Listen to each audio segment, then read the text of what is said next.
Hey, it's Travis. Too many camp directors run just on gut feel. Our free Resilient Camp Blueprint Diagnostic is your dashboard for resilience. Take it today at camp.mba/Travis. Again, that's camp.mba/Travis. Today, we are beyond grateful for the conversation we are having with Dr. G. We are diving into how resilience has played a role in our experiences as camp professionals and through the pandemic. This episode is filled with truth bombs and many metaphors for working through the hard moments and digging into how we can support each other and move through our fear and growth zones. Get ready for Dr. G on Beyond Camp. Welcome to Beyond Camp, a podcast for summer camp directors and leaders by Go Camp Pro. Beyond Camp explores the intersection of camp and the rest of our lives. Camp professionals know that all aspects of our lives affect our camp experience, and Beyond Camp is here to dive into the messy, brave, and joyous conversations that surround that fact. Check out our show notes at gocamp.pro/beyondcamp. Beyond Camp is brought to you by the American Camp Association, Illinois.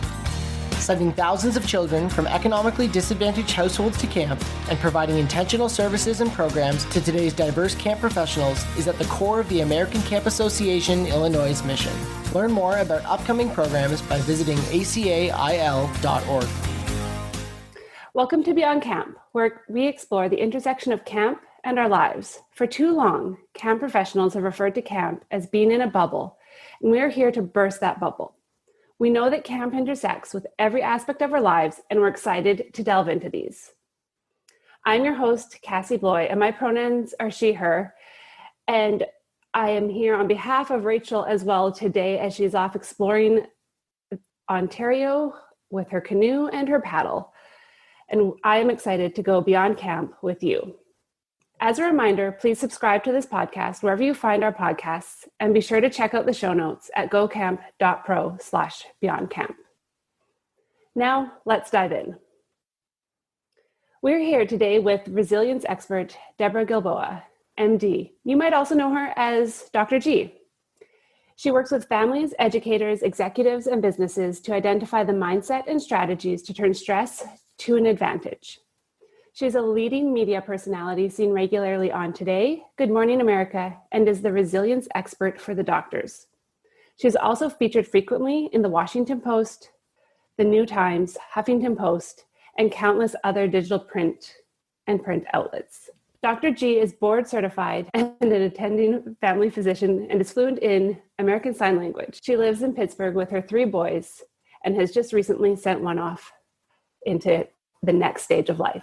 We should also note that Dr. G is also a massive supporter of the summer camp industry as a consultant, advisor, and frequent podcast guest, contributor, and friend of all of us here at Go Camp Pro. She is currently supporting the industry through an affiliate program surrounding her 2020 Back to School Resilience Guides. These incredible resources are available for families to purchase, with 20% going back to the partner organization. Tune in later to learn more about this program. Welcome, Dr. G. Thanks so much, Cassie. I'm glad to be here. We're excited to have you. It's, wow, like incredible. I remember seeing with you at Nationals this year, and I was just like, oh, this is so cool. It's kind of like one of those. My favorite place to be. It's actually really my favorite professional week of the entire year. Yeah, it was the first time I got to go, and it was just so amazing, so much. I'm used to small, little, tiny conferences, so... do you want to start off kind of by telling us about how summer 2020 has gone for you and your family? Sure, absolutely. So, my work is split between the work that I do about resilience with parents and educators and businesses and the work that I do as a family doctor at a federally qualified health center. So that work, I've been there since we opened our doors a little over 14 years ago. And That work never stopped for me during the pandemic, but it changed location. I kept seeing patients in the hospital, as we always have done. And I started getting to see patients more online and over the phone. And for a while, not at all at the office. And then, and just a note for anybody who's hearing the thunder in the background, there's a hurricane that's just sending a little bit of storm tendrils our way. Here in Pennsylvania, we don't get actual hurricanes, we just feel them a little bit.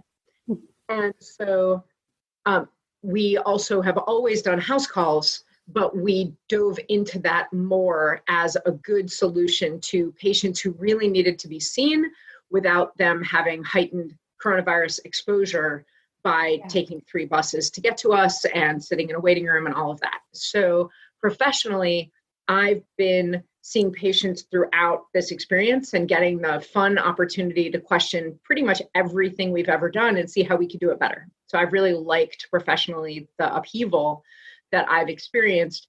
But I can only say that because our hospitals, although busier with COVID, have never been overrun yet.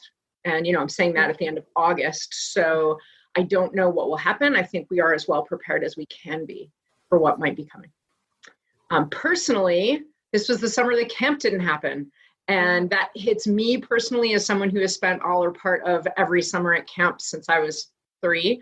And also for all 4 of my kids. My eldest son was supposed to go back as a staff member at the camp that he grew up at for his 2nd year on staff. And then my other 3 sons were all meant to be campers at the camp program that they've worked their way through for years. And as everybody knows, yes, I really, deep in my heart believe there'll be camp again next year. And I do think that their camps made the right decision. But every year has things about it as a camper that you really look forward to. And so some of those things won't happen. Yeah. But in that same way, my kids have learned a ton about the possibilities in upheaval, not just the crushing disappointments, of which we had a bunch. I really like that spin on it, the positive side of the upheaval and the change. How did they process that, or how did you talk to them about that? So this is, they have the benefit and the tremendous disadvantage of being on the receiving end of me trying stuff out so that I can see if I think it's useful and then explain it to other people. And so really early on, as soon as I thought there was even the possibility that camp might be canceled, I started to talk to them about that because I really believe strongly in what I call when, not if language. And anybody who's ever heard me speak has heard me talk about when, not if language and how it builds people up, because then when difficult things happen, they don't seem like a failure in and of themselves. They seem like an obstacle. And an obstacle is much better than falling off a cliff. Mm-hmm. And so I started talking about the boys about hey, when they let us know that camp is going to be different or canceled this year, and they were like, whoa, but they had a while to pre-grieve that possibility. And my kids, actually my 2 younger ones, the day camp that they often go to for the first few weeks of the summer before they go to overnight camp wasn't canceled, but it was tremendously different. So they got to have both of those experiences. And so that pre-processing, pre-grieving helped them some. And then the other thing that we really worked hard on was saying look, nothing is camp. Nothing is like camp or as good as camp or, and so I gave them lots of space to feel whatever they feel. We don't have rules about feelings, but we have rules about behavior. And if they decide they're getting to the point where they would like to try something to feel better, I'm all in. So I asked them what the feelings they would miss the most would be. And some of those we could not recreate. Saturday night after they go to a Jewish camp, and Saturday night after the Sabbath ends, the whole camp gets together in one big room, over 100 people for quiet singing. And that reverent, sizzly, calm, exciting, hushed experience. Yeah, I don't know how you get that in a living room with your mom. I just don't. And I think it's specifically because you're not in the living room with your parents is one of the reasons you can get it. So there were some feelings that I didn't dive in, but when they listed the experiences that they're really going to miss, one of the things they said was that feeling of falling asleep when you don't even want to sleep because you're so excited to be with the people you're with, and then waking up and they're still there. And so we brainstormed and they came up with an idea that they could recreate that. And so we tried Zoom cabin sleepovers where they could fall asleep on Zoom with their friends. And they said it was funny because the same kids fell asleep first, but different kids woke up early. And we posited that might have to do with who left their blinds open and who didn't. And one of my sons said it just was funny to hear a kid snore, that he's used to hearing snore during the summer. Yeah. So looking for those small touch points so that they could say, yeah, we were right. And not making them tell me that that was just as good or that they felt better, just to say, what did you think? Was it worthwhile? Was that fun? That's amazing. It really sounds like you're helping your kids build resilience skills.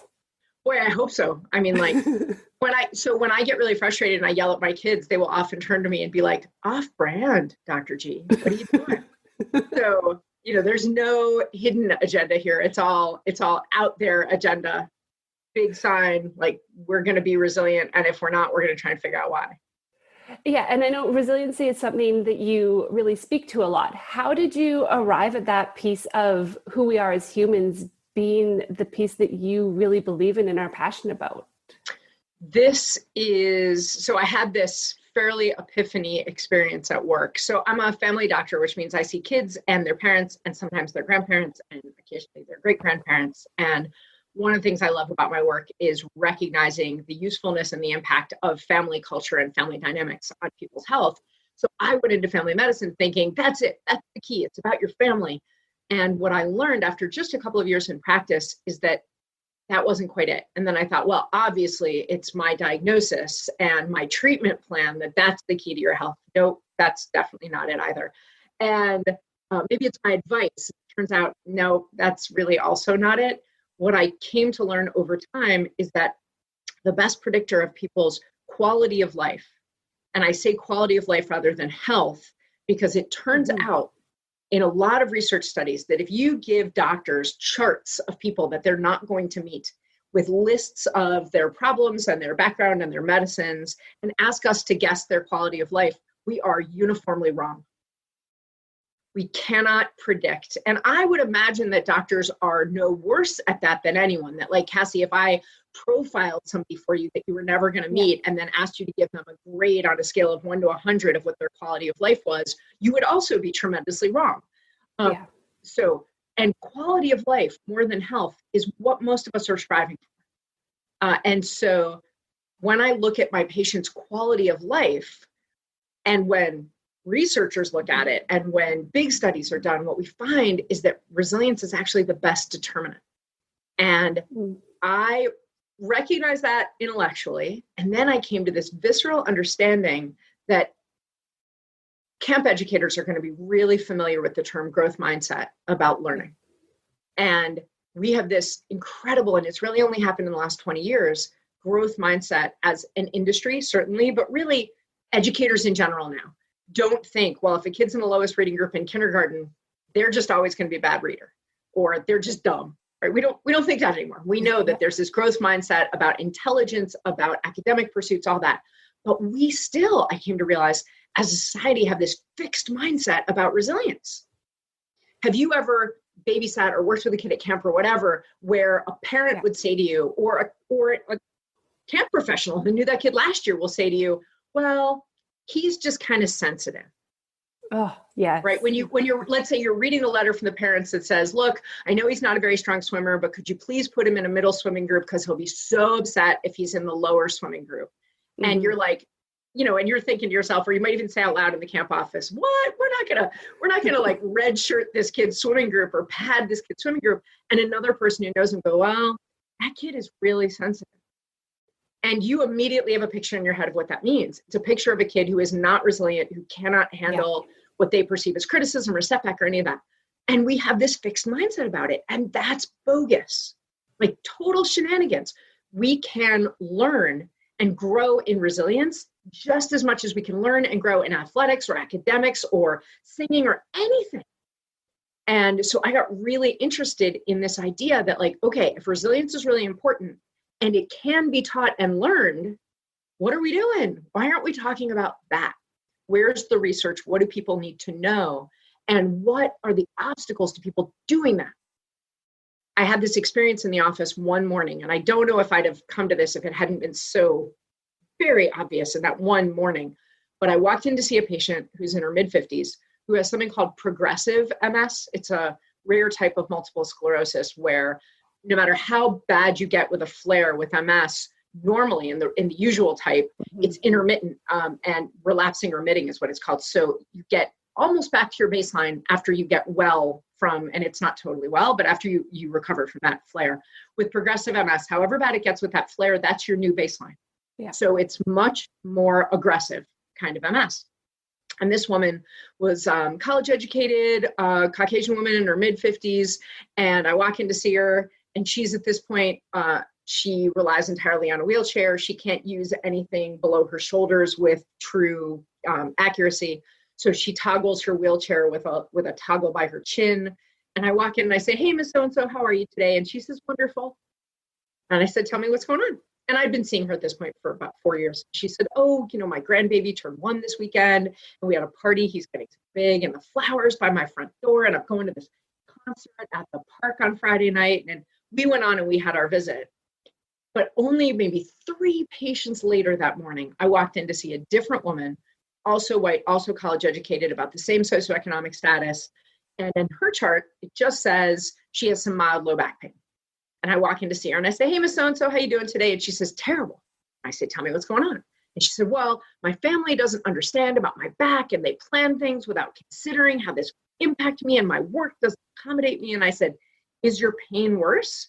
And she looked at me and she said, "No, but it could be." And I went on and I helped her as best I could. But there was a voice in my head that quite selfishly thought, how do I get my boys to grow up behind door number 1? Mm-hmm. Because what I know for sure is that bad things will happen to them in their lives. No matter how much I love them or what I might do to try to protect them, that wouldn't work. So how can they be ready when the hard things happen instead of just being hurt and upset and feeling rejected because people around them aren't immediately trying to fix and accommodate them? Yeah, that's actually kind of sparking some thoughts in my head. And I'm kind of seeing that door number 1 and door number 2 of people who have been more resilient over the last few months of the pandemic, and those who maybe are still discovering or building that resiliency. How do you think those people have fared over the course of the pandemic? I do know that I made it too simplistic, right? When I say door number 1 and door number 2, it's a spectrum like everything else, and there are not only people at different places, but at different times in your life, you might find yourself more resilient or less resilient because of the other unseen stressors or other factors. Maybe it's close to the anniversary of the death of someone who's important to you, and that's a harder time for you to be resilient, or it's allergy season and that's a harder time for you to be resilient, right? Like, who knows? But I will also say that there are certain things that everybody can do to train up, to grow their resilience, not just the grit model of go through something hard and then you'll be more resilient, but how do I train up like an athlete? How do I prepare for the expected and the unexpected changes in my future? Because it's change is when we really need our resilience. And I'll tell you, to answer your question in my long-winded way, sorry, is that there are people who, whether it happened to be that they were already coming to the end of their reserves of resilience, however deep those reserves may be, were already coming to the end of them in March for other reasons, or this experience has really used up pretty much all their reserves. And that's something I'm seeing in almost everyone. In the work that I do as a resilience expert and the work that I do in the office and in the hospital with patients, I'm seeing that pretty much everybody is, do you know this expression from gasoline-powered cars, running on fumes? Yep. Like the gasoline is pretty much all used up and the car's still moving, but you're not totally sure how, and it could stop at any moment. Yeah. And a lot more people are running on fumes now. And the research bears that out too, that big mental health study at the end of June that looked especially at people 18 to 24 and 25 to 39 who are experiencing way more mental health, more mental distress and self-harm and substance use and self-harm ideation and all kinds of things than they had been even a month before that. So it's real for everyone, but definitely there are people who are having a slightly easier time than others. Mm-hmm. No, I feel that. I feel like there were definitely some days where I was running on fumes through all of this with everything that was going on, and many transitions and changes in my life during the pandemic as well. Well, and Cassie, that's a really important point, because when you say there were days I was running on fumes, you're implying that you have ways to refill your reserves. So I'm guessing that you do, or you wouldn't have put it that way, right? You would have just told me when you came to the end of your reserves, and that would be that.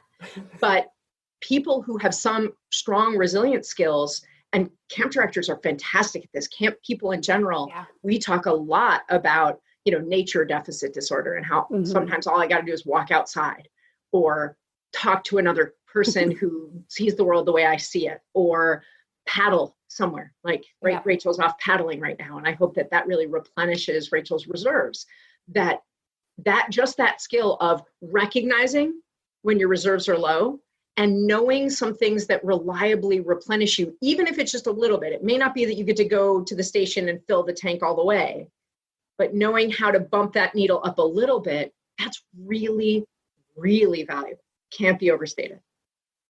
Amazing. I really like that. Recognize and go, and take that moment to do what you need to do.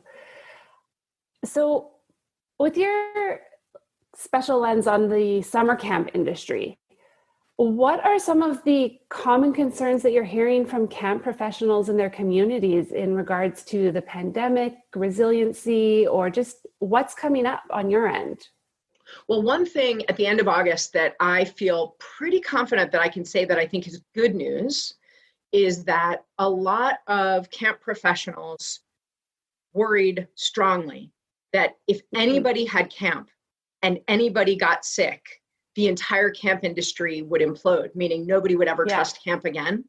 And I feel pretty confident now, seeing that some camps ran and some kids got sick, and some camps were able to really mitigate the risks, and some camps had a great deal of difficulty mitigating risks.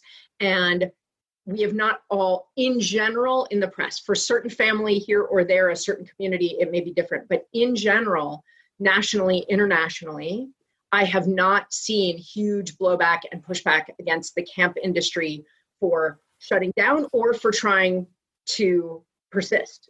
And so I think that knowing that people are really recognizing the scope of the difficulties and are willing to judge with more nuance is really good news for the camp industry.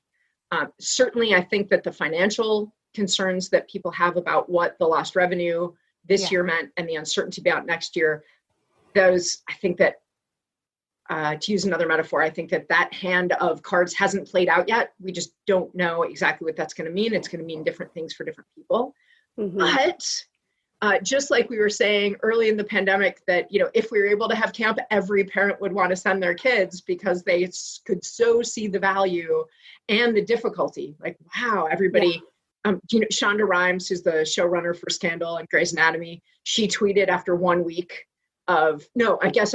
she said in her tweet, after an hour and 11 minutes of homeschooling, she said every teacher should be paid $1 million a week.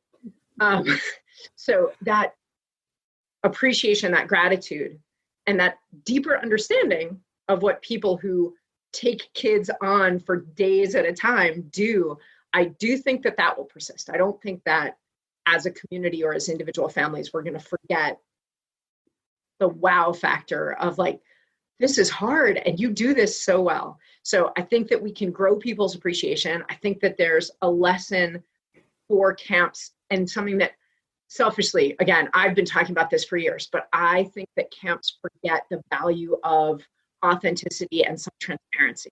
Pulling aside the curtain and letting your families know what you're dealing with, whether it's how many jars of sun butter you're ordering, or it's how you're making the decisions you're making, or the what you're putting on your board, if you have a board of directors, your agenda for that month or whatever it is. Parents are really interested in the details and want to support. Yeah, they do. I'm one of those people who is often very transparent with our families in some of my previous camp positions. And I really believe that has a huge role in how we connect with them and how they connect with us as well. So as we talk a little bit more about that, how can we more directly support, as camp professionals, support our camp communities as we look to going back to school? And this is actually not different than what I've been saying about family engagement for a long time, but there's a couple of things that families want to believe is true about camp, but we are a somewhat like suspicious consumer culture. So like you say that we're a family all year long, but do you mean it? You know, if I'm not sending my kid to your camp this summer, are we still part of your family? If I have 2 girls and a boy and you're an all girls camp and my girls have aged out and my boy couldn't go there because he identifies as a boy, do you really still love me? You know, and so that opportunity to prove your mission, to prove that you are who you've always said you are as a camp, and that your camp community is to you what you've always said it is. This is an amazing opportunity to do that. This is a really good time to show, yep, we meant it. We meant it then. You didn't believe us, but let me show you again. We really mean it. And the best way to do that is by things that you're already an expert in as a camp professional. Empathy. Expressing empathy. Yes. You're better at that than most anybody else that your families deal with personally or professionally.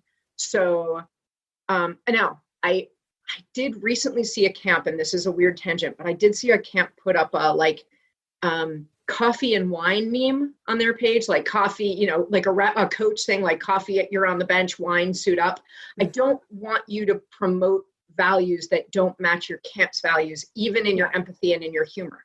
But if you can leave the promoting alcohol out of it, for example, then I think that using empathy and humor, not to try and sell them anything, just to be like, hey, this is really hard. There's a meme going around of a picture on a door, and there's one with alcohol, but there's one without, that says, we're distance learning in here. If you don't teach math, don't ring the bell, like don't come in.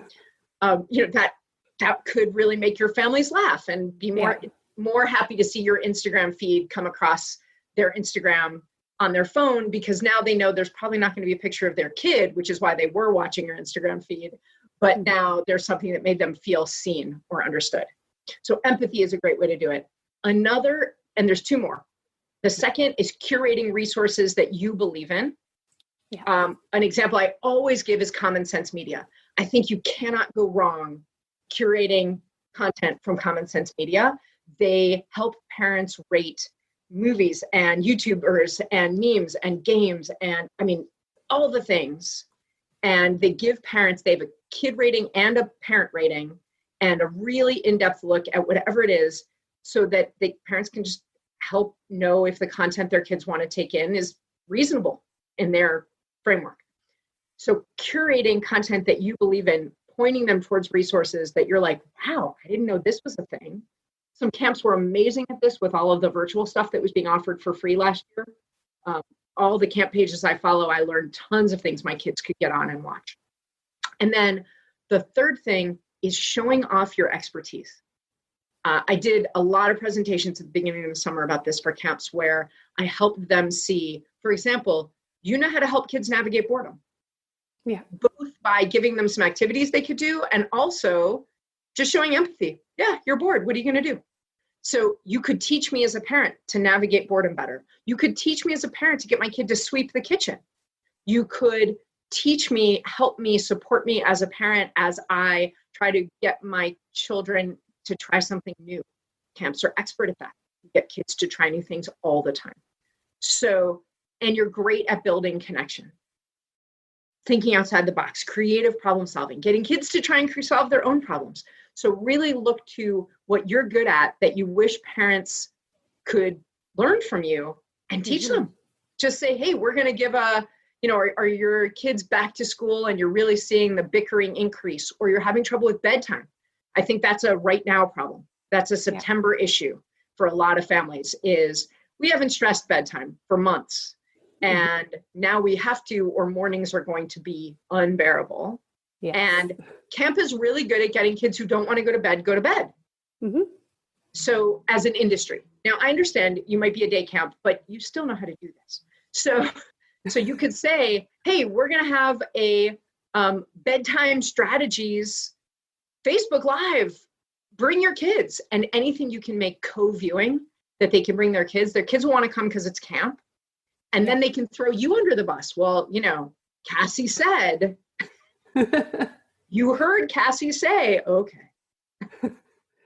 No, that's great. I really love those ideas. It kind of makes me wish I was still working at camp and had the chance to use it, but I'm definitely going to share those with some people.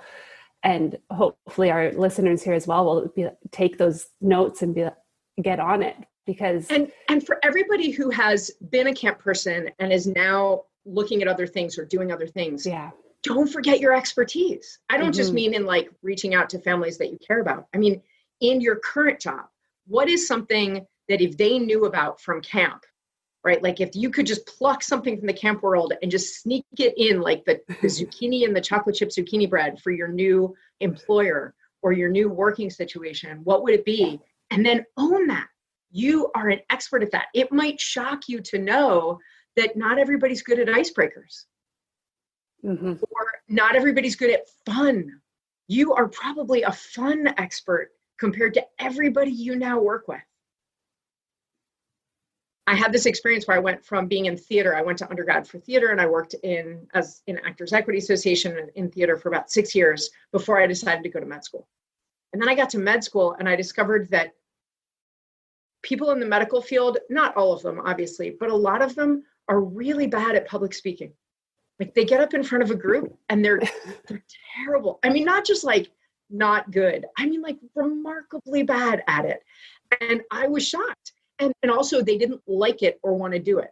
And every time someone had to make a presentation to the whole class, I would get picked until the point where I was feeling a little self-conscious. Like, I'm sorry, you guys, does somebody else want to turn? And they looked at me, we'd rather have a root canal.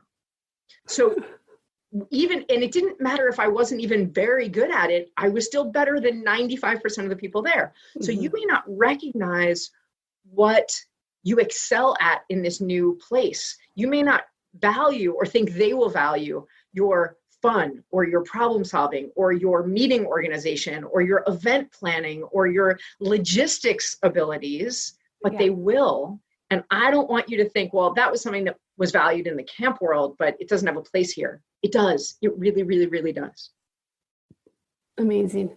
Oh, so there's been so many great things that we've already talked about, but we're going to take a break for a quick ad read. And when we get back, I've got a bit of a controversial question for Dr. G. Awesome. Hey everybody, it's producer Matt here, and I don't usually get to speak to you on the Beyond Camp podcast because I'm just listening into the brilliance that Cassie and Rachel are putting out every week. And we couldn't have done this podcast this summer if it wasn't for ACA Illinois. They have stepped up to help keep the camp community connected during these wild times. And if you are anyone like me that believes that your camp community are some of the most important people, ACA Illinois wants to help you stay connected. So if you're a camp professional looking for community and you're interested in accreditation but don't know where to start, or you're looking to grow your career or looking for ways to give back, ACA Illinois has a ton of ways to help out. Even if you're not from Illinois, you can send a message to ACA Illinois. Their email is info@acail.org, and they'll get you connected. Thanks everyone for listening, and thanks to the ACA Illinois for supporting this podcast. As we dive back in here, I'm sure many of you who are listening possibly are part of the very large Camp Pros group on Facebook, as am I. And lately it's kind of been a little bit, to put it nicely, spicy. So when we're supporting our colleagues in the camp world, what can we as a camping community do better to support each other during this time of transition and uncertainty? It's such a really good conversation and question to have, Cassie. And I'm trying to make sure that I answer you taking my own bias out of it, the people that I think are right and the people I think are wrong. And I would say a lot of things that I've seen the moderators in there say, there's enough room for differing opinions. I said earlier when I was talking about my own kids that I try really, really hard not to have rules about their feelings. Mm-hmm. And what I mean by that is when my kids, and anybody who's ever dealt with kids, I think will recognize this. When a kid comes to you with a really negative feeling, especially if it's about like a program that you led or an idea that was yours, it's really easy to feel judged by their feelings. I'm bored feels like you're the worst program director ever. And even if whether you do or don't feel judged by their feelings, we feel compelled to fix their feelings. Mm-hmm. And so one of the things that I remind myself of all the time is that when my kids are sad, lonely, angry, frustrated, whatever, that's theirs. And whether I feel it is judgment or not, that's on me. But they do get to feel their feelings. If they can express them respectfully, all the feelings in the world are theirs to feel. And then to not try to fix it for them unless they specifically ask me to, and I think it's appropriate to try and fix. So why do I mention that now about these difficult conversations? I think what I see happening over and over again in this group of highly empathetic people who are looking for best practices is that not only are some people trying to fix other people's feelings, I think sometimes people bring their feelings to the group wanting them to be fixed. Yeah. I'm feeling less than, and it was after I read this post or that post. So don't post things like that so I won't feel less than. Mm-hmm. And that can be posts about Black Lives Matter. That can be posts about whether to open camp or not. That can be posts about asking for a raise. Evergreen issues. That can be posts about having a set bedtime for your staff, even though they're going home at night, like whatever it is. When somebody posts something and I read it and it makes me uncomfortable, then sometimes I'm going, in this example, back into that group and saying, this made me uncomfortable, so I have a great solution. Don't post that stuff. Or this thread is making me uncomfortable, so obviously there's something inherently wrong with the thread. One of the conversations that I ask camp directors to have every summer with their staff, and then staff to have with their older campers, is that uncomfortable and unsafe are not the same thing. Yes. That's a really big idea, because uncomfortable is really, really uncomfortable. And it can give you those same feelings in your stomach that get really close to the border of feeling like I must be unsafe. It releases the same chemicals. When we feel attacked or less than, our brain doesn't take the time to figure out if that's actually a shark in the water behind us or just somebody we wanted to be better friends with who talked to someone else instead of us. Mm-hmm. Our brain just goes, fear. And that's all. And so we feel I must be unsafe. What's really valuable, and it goes back to those resilience skills, mm-hmm. is identifying in your discomfort what is actually unsafe and what's just really, really, really uncomfortable. And when you're uncomfortable to any degree, it's totally reasonable to ask for empathy. Yeah. But we should only ask, I think, for interventions from other adults, people that we're not, tied to in a family or partnership, work partnership, something like that. We should only ask for a fix, a rescue, if we're unsafe. And so recognizing that difference between discomfort and danger and moderating our reaction to not make anybody else responsible for our feelings, just like we don't try and tell somebody what they should feel or shouldn't feel or how they ought to feel, or what they should just be thankful for instead, and divert them. Like all those things are because we don't like how it feels. And we gotta deal with our own feelings. We do. And that's hard. And that's what this podcast is about. It's about having those hard moments. And you've said it, that this is hard. And many times I'm just like, this is perfect because that's what we want. We want people to dive into the hard and to recognize that it's okay to have hard conversations. Yeah.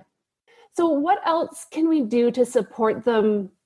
Maybe our peers that we work with or are within the same, regional camping area that we are having more of the one-on-one conversations with. when it's more directly impacting us and we have those better relationships with them and it's less virtual.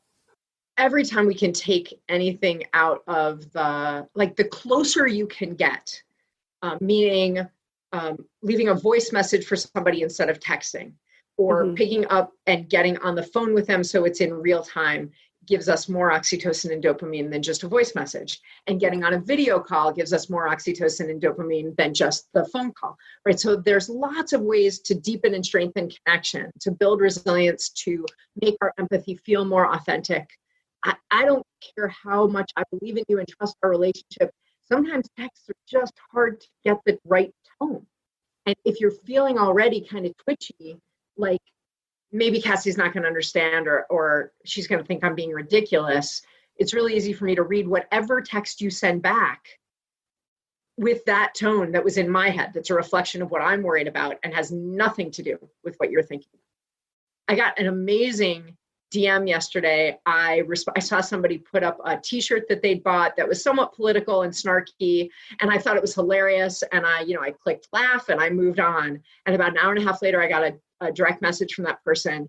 Hey, listen, I'm so sorry to bother you, but I just can't stop thinking about what your reaction to my post today. And I really value your opinion. And, I'm not trying to say your opinion is wrong, but could you just flesh out for me why that made you angry? Yeah, the mouse slipped. I didn't know I hit the angry face. I thought I'd hit the laughing face. Yeah. So I started to text back, and then I was like, no. And so I voice messaged, because this isn't even someone whose phone number I have. I just voice messaged and said, oh my gosh, I am so sorry. I thought it was hilarious. I thought about buying that same shirt for myself. I thought it was great. And I thought I laughed. So sorry about the angry face. I will find it and fix it. And she wrote back and said, OMG, I love you. Great, we're good. And that fixed it, right? But I started a thing in her head that was based on something that was literally a slip of my mouse and my own moving too fast, which, as you can imagine, happens all the time. And so I was so grateful she said something. And it sounds like she was resilient enough yesterday that she could believe me. Mm-hmm. But you can see how that could have gone sideways at any moment. There's 6 different places in there that she could now never speak to me again. Mm-hmm. Which, that's not something we want. And I think it's... Right. There are people that I'd be okay with that, but she's not one of them. Yeah.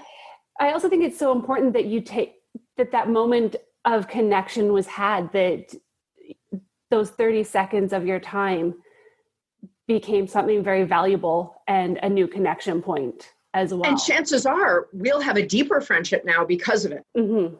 We don't throw kids off the zip line on purpose so that they can see that they can recover from a broken bone and be even stronger.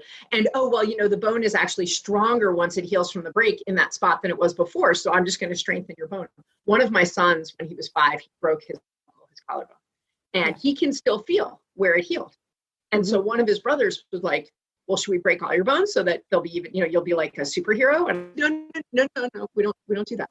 And in that same way, we don't break relationships to make them stronger. But every time you have a conflict with someone, if you're able to heal it, it's definitely a better relationship or a stronger relationship or a more enduring relationship because of that afterwards. Mm-hmm. So in that same way that I was talking about at the very, very beginning, every upheaval is an opportunity. Yes. So for this last question, I kind of want to dig into something a little bit more personal for me, as someone who struggled with job loss, sat through a pandemic without a job, found a new job, and has a whole change of tradition and routine and all of these different things. And I'm sure there's other people out there that are sitting with that as well. What recommendations do you have for camp professionals who are going through all of that right now? Because it's happening across the board. First of all, I'm so sorry. What terrible, sucky timing, right? It's just, not your fault, not your desire. It's just how it turned out. And maybe someday when you're telling your, your grandkids stories at your knee at the rocker, you'll see that there was some value to it, but nobody's got time to try and figure out what that is right now. So I would say, first of all, you're right that it's hard. Like, you're right that it's hard, and it should pull some of your reserves. And it is something that you deserve empathy and sympathy for. And like, I don't know, also free Netflix. You should definitely have earned free Netflix in all this. The thing that I think,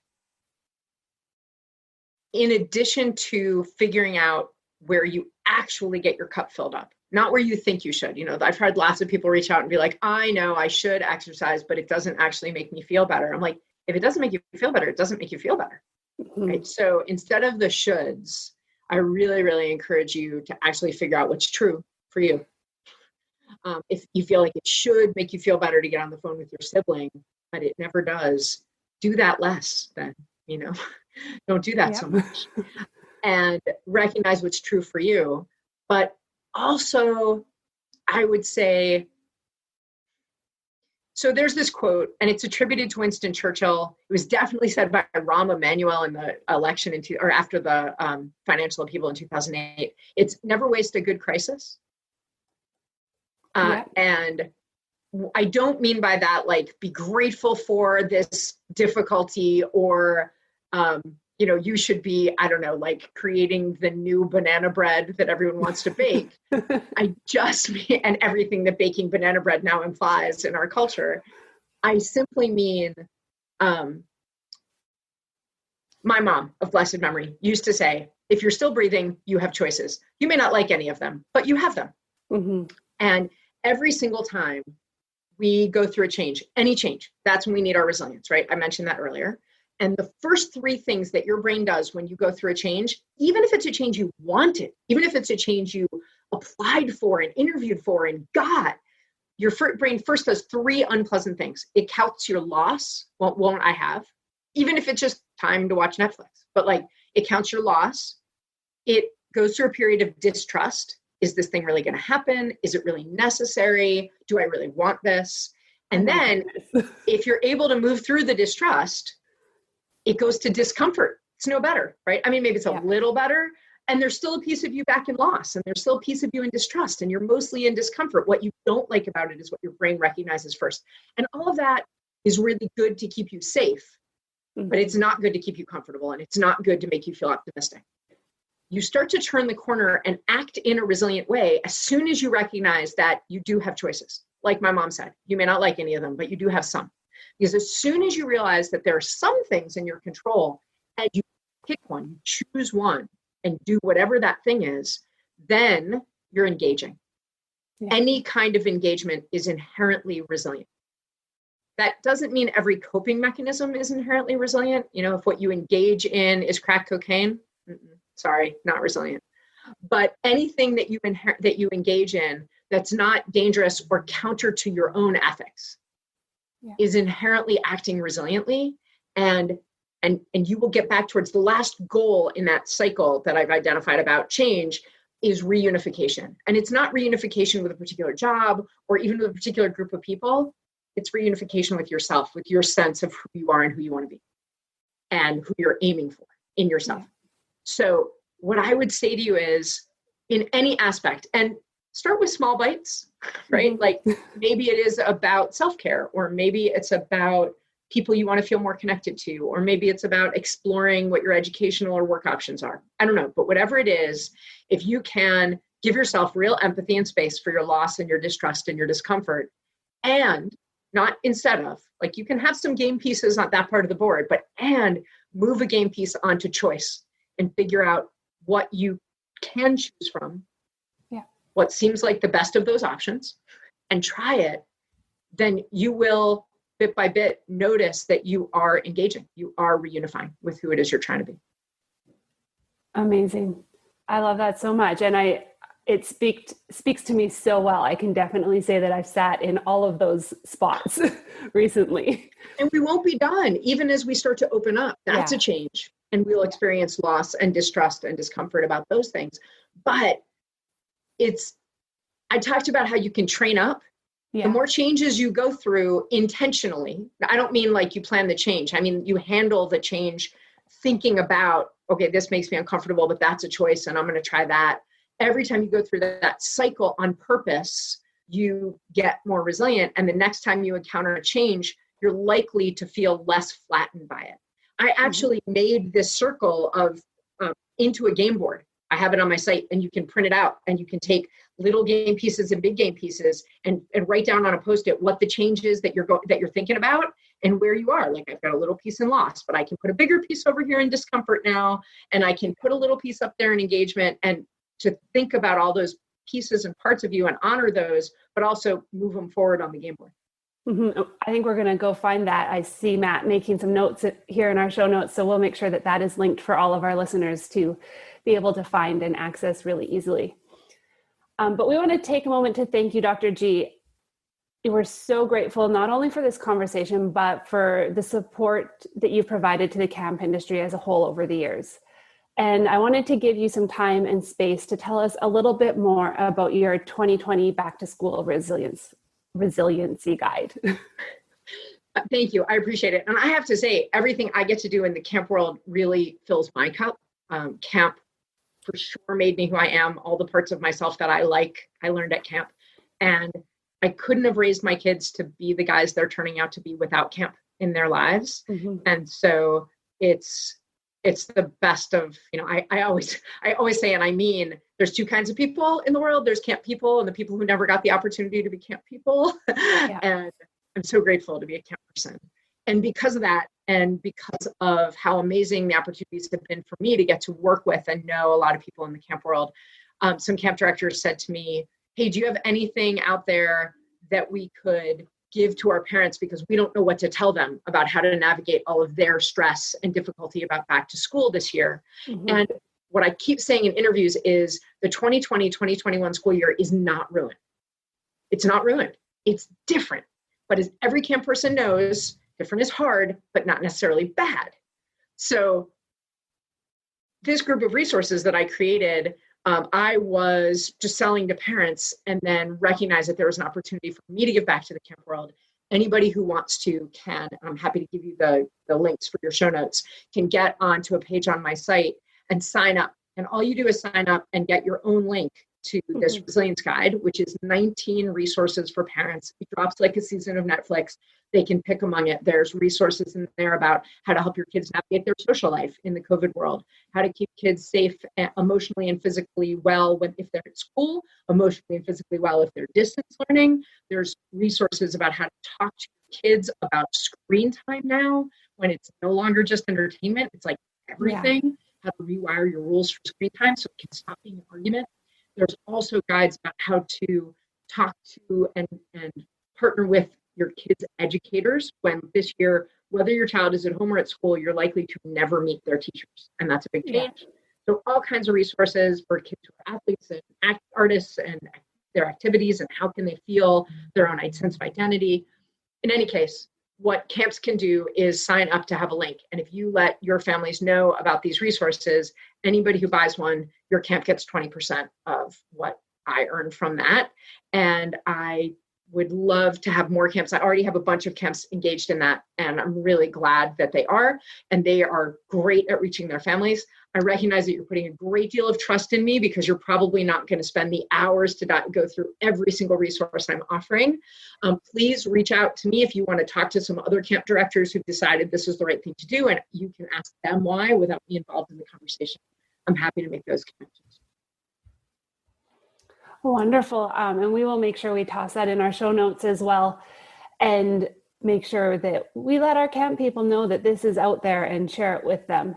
Again, thank you so much for your time today, Dr. G. This has been a wonderful conversation, and just, I feel recharged after this. Good. I'm really glad, Cassie. This is really fun for me too, but I really want to say that there are so many people who've been through even one summer at camp have often more resilience resources than their peers.